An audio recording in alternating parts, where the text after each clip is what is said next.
Olá! Bem, hoje nós vamos aprender um pouco sobre hardware e software.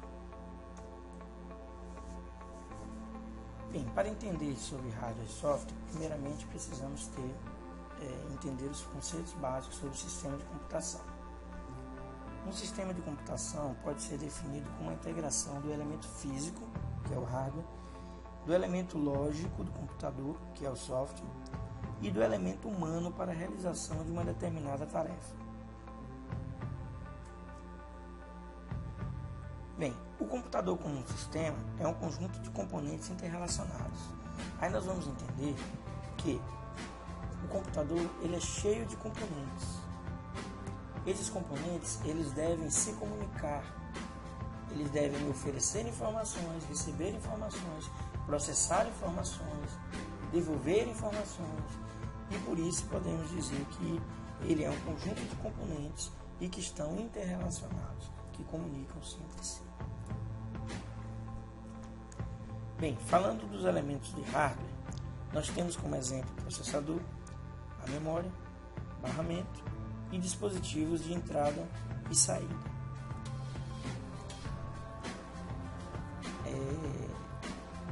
A arquitetura de Von Neumann, que é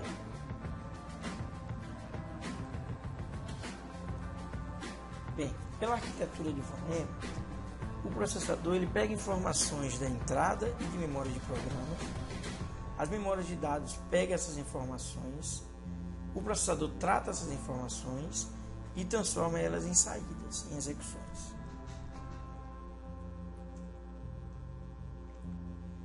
Daí a gente vai ver aí o barramento, ainda por Von Neumann, né? Temos a memória, o processador e os periféricos. E temos o barramento. Daí os componentes da máquina. O processador trata informações armazenadas em memória, programas e dados. A memória armazena, faz a armazenagem de programas de dados. Os periféricos responsáveis por entrada e saída de dados. E o barramento liga os componentes via de comunicações. Daí a gente tem um exemplo de um processador chamado por CPU, é a central única de processamento. Temos a memória de trabalho, armazena-se programas e dados referenciada nas especificações de um microprocessador. Aí a gente tem alguns tipos de memória. Eu estou trazendo esses tipos de memória assim, não são memórias atuais. Essa aqui é uma memória DIMM, a daqui é uma memória EDO. São memórias que já não são utilizadas. Dificilmente você vai encontrar um equipamento que utiliza essa memória ainda. E aqui é um outro tipo de memória também, que você vai encontrar nas placas mães. Mais para frente a gente vai falar um pouquinho sobre elas. Bem, memória de trabalho, quantidades usuais disponíveis, nós temos aí 32 MB, 64 MB, 128 MB, aí vai 1 GB, 2 GB, 3 GB e daí por diante. Aí a gente está falando da memória de trabalho, que é a memória RAM. E um conjunto de chips que estão na placa-mãe. Esses aqui que eu estava falando para vocês, e esse conjunto de chips, nós temos como exemplo a BIOS. A BIOS ela é gravada, ela é uma memória e ela é gravada nesse chip, de um chip desse tipo aqui. E por que é gravado separadamente? Para que não se perca essas informações, porque a BIOS ela vai vir gravada junto com a placa-mãe. E essas informações são pertinentes para a placa-mãe. Aí ela vai fazer a leitura do tipo de processador, que é compatível com a placa-mãe, do tipo de memória, que é compatível com aquele slot da placa-mãe, do tipo, mais a quantidade de memória, o tipo de vídeo, né? E outras informações pertinentes. Aí a gente tem exemplo aqui dos slots de memória. Essa parte branca aqui são os slots, ok? É uma placa bem antiga, mas eu achei interessante trazer essas placas justamente para vocês verem que as primeiras placas elas utilizavam muitos slots porque as memórias, elas os pentes de memória, né, não suportavam, não eram muito grandes. E aí tinham que ser muitos slots para que você tivesse uma quantidade maior de memória. Hoje, nas placas atuais, você vê aí placas com um slot só de memória ou com 2 slots no máximo. Tipos de memória. Memória RAM é a memória de acesso randômico, né? Aí você vê o exemplo dos chips lidos e gravados pela CPU a qualquer instante. CPU usa a memória RAM para armazenar e executar programas vindos do disco, ler e gravar dados que estão sendo processados. A memória RAM é um tipo de memória volátil. Quando o computador é desligado, os dados são apagados. Aquelas informações, elas só ficam mantidas enquanto está sendo executada alguma tarefa ou enquanto o equipamento está em funcionamento. A gravação em disco é um tipo de memória permanente. O disco rígido, o HD, aquelas informações, elas ficam lá, a não ser que você propositalmente decida apagar uma pasta, apagar seu álbum de fotografias ou a sua pasta de vídeos, etc. As memórias, elas não voláteis, as informações são mantidas caso o computador seja desligado. Como eu acabei de falar, o HD, as informações ficam lá. Quando você desliga o seu equipamento, ela fica lá. Se você tirar o seu HD, né, o seu disco rígido, e colocar ele em outra máquina, aquelas informações, elas vão estar lá também. A BIOS também é um tipo de memória não volátil, porque aquela informação também vai estar lá. É um sistema básico de entrada e saída, realiza a partida do computador, ela faz a leitura, né, dos componentes, das configurações da placa-mãe, para poder o computador ser inicializado. Aquela memória, ela pode até ser apagada, assim como o HD, mas ela está ali presente para que faça essa leitura. Então ela é não volátil, ela não vai se apagar quando o seu equipamento for desligado. Ao ligar-se um computador, a BIOS, ela entra em funcionamento. Ela realiza a contagem de memória, ela realiza a checagem de funcionamento do computador, ela carrega o sistema operacional, né? E o sistema operacional, ele vai estar em disco, tem esse detalhe, ele vai estar em disco. E ele é gravado em uma memória, como eu mostrei nos slides anteriores aqui. Ele é gravado em um chip, né? Um tipo de CI, componente eletrônico.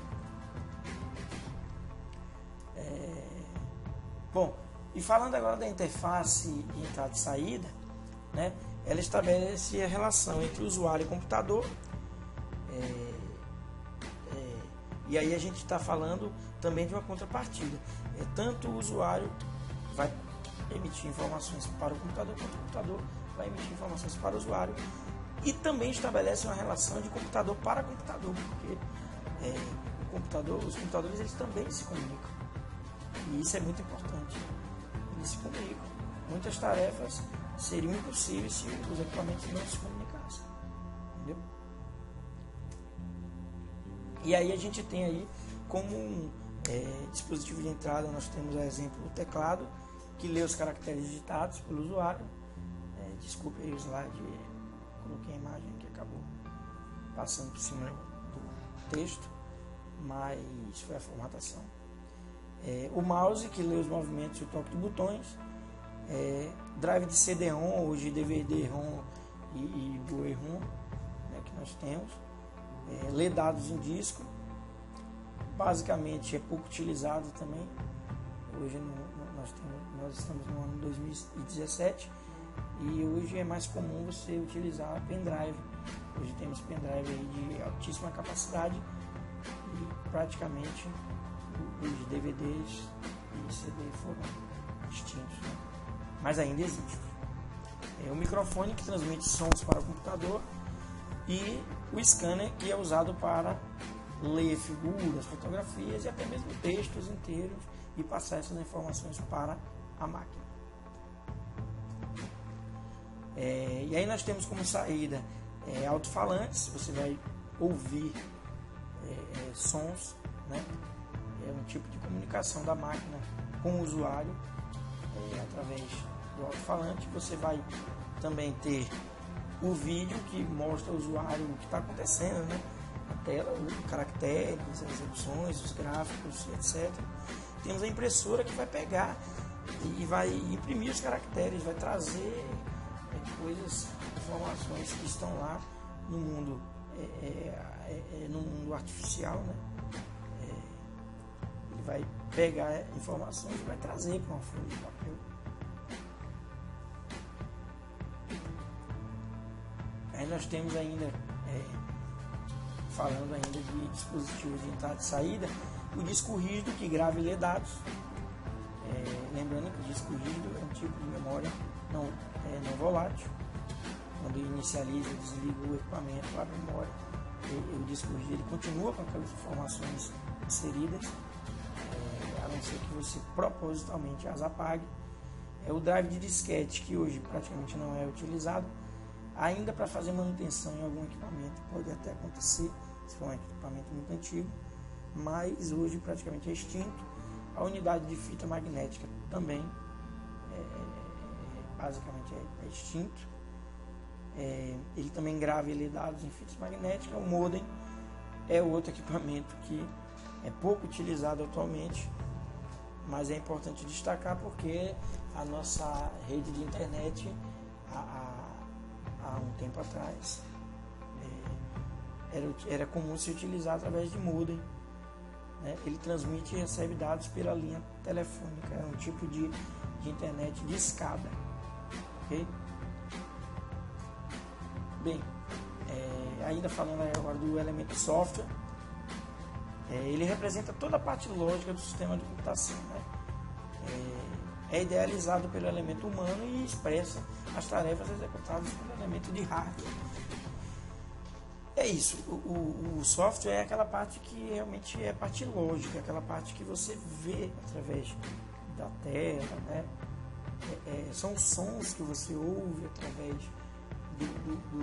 da caixa de som, mas a gente vai pensar que aquilo realmente não é uma coisa palpável. Ele precisa ser transformado, né, através do hardware para ele se tornar uma coisa materializada realmente, ok? Bem, e aí o esquema básico do software que ele traz ideias, ordens, e essas ordens a gente pode dizer que são as instruções de máquina, né? São solicitações feitas pelos usuários, né? Que é através da linguagem de máquina que vai fazer com que o software ele execute tarefas, né? Vai transformar tarefas. São dados que vão estar lá armazenados e informações também. Bem, aí a gente falando de programa, é uma sequência finita de ordens que executa uma determinada tarefa, né? E aí a gente vê o programa, por que finito? O programa ele só vai executar a tarefa até aonde ele foi programado para fazer. Ele não vai fazer mais do que o que foi programado, né? E daí a ideia de ser finito. Mas eu posso fazer um update, posso fazer uma atualização do software, ele vai fazer outras tarefas, assim, ele vai fazer. Mas a ideia principal é de que ele tem uma sequência finita de ordens. Ele não vai inventar de uma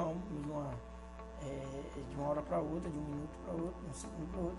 Ele não vai inventar uma nova tarefa por conta própria. É necessário que seja feita alguma transformação nele, alguma modificação, uma atualização, para que ele faça mais do que ele deveria fazer ou para que ele faça menos do que ele, né, está fazendo. Os programas em conjunto com a memória, onde são gravados, no caso do disco rígido, armazenados, eles constituem o software. Ainda sobre o elemento software, ele tem alguns tipos, que são aplicativos, que executam tarefas do mundo real, e o software básico, que gerencia e controla o sistema de computador. Aí agora, com aplicativos, o que a gente pode dizer? O aplicativo são umas aplicações que estão dentro do sistema operacional. E o software básico é o próprio sistema operacional. O sistema operacional, a gente pode entender ele como um ambiente onde os aplicativos estão instalados. Okay? E daí, reforçando mais um pouco, né? O sistema operacional ele interage diretamente com os componentes de hardware e gerencia a memória. A memória não funciona de maneira aleatória de qualquer maneira, né? Por si só. É necessário que exista um gerenciamento para que os programas sejam executados da melhor maneira possível, né? Rápido, e fazendo e cumprindo com as tarefas das quais, né, se espera. E daí você vê mais ou menos como funciona, né? O sistema operacional ele está no centro, né? Ele funciona aí como um elo de ligação entre os aplicativos e o hardware. Lembrando que atrás do hardware ali você tem, né, o material humano, a pessoa que vai estar solicitando as tarefas do sistema operacional através do aplicativo. Os aplicativos através do sistema operacional, na verdade. E é isso, muito obrigado.